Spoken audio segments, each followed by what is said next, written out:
रोज यही में आवेला यही में जाला, हमरा के बड़ी ताकेला। लाइन मारे लगा था कि रुका ना, अब यही में आई पता चल जाई। देखो देखो ना के ताकत हमरा की ओर।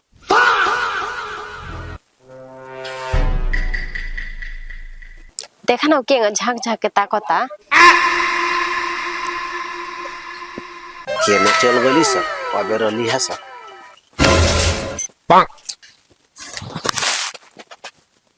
इतना दिन से छिप छिप के देखा तारा, आज हम सामने आ गल बनी तो भागत काहे बड़ा? ना ना हम तारा के ना देखत रहनिया, हम उ तो एथी देखत रहनिया। एथी मनी के थी, सच सच बतावा, झूठ मत बोला।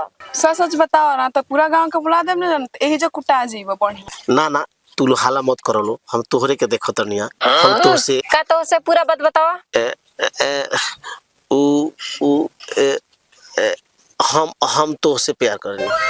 वो तो तोरा हरकते से हमरा पता चल गरल कि तारा मन में जरूर कोनो खिचड़ी पाकता। अच्छा चलो बताओ कोना क्लास में पढ़ेला? ग्रेजुएशन करतानी। ग्रेजुएशन कितना कहल जाला हो? 13 14 15 के कहल जाला, हम 14 में बानी। तो फिर सोच, तू इतना पढ़ुआ लड़का बड़ा आ हम गांव के गवार गोबर चिपरी पाथे वाली, तहरा हमरा से कैसे प्यार हो गई?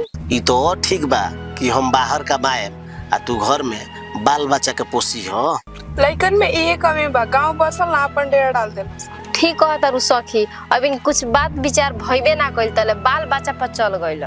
जमाना फास्ट बा आ जमाना के अनुसार ना चलेम नु तो फेल हो जाए।